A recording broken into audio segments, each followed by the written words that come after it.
tidur 7 jam. Tapi esok pagi bangun badan rasa lesu macam tak tidur langsung. Kenapa jadi macam ni?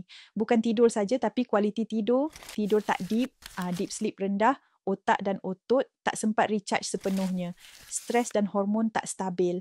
Bila hormon kortisol tinggi, badan sentiasa alert mode. Susah rehat betul-betul. Usus tak sihat, nutrien tak serap. Bila perut bermasalah, vitamin dan mineral penting untuk tenaga pun tak diserap. Kekurangan zat besi dan magnesium. Ni 2 mineral penting yang bantu elak rasa letih walau dah tidur cukup. Nak tahu satu tabiat ringkas bantu stabilkan hormon dan energi? Amalkan FRT Chocolate Cinnamon setiap pagi sebelum sarapan. Inositol dan 24 nutrien penting. Bantu hormon stabil, usus sihat, tidur lebih lena dan bangun lebih bertenaga.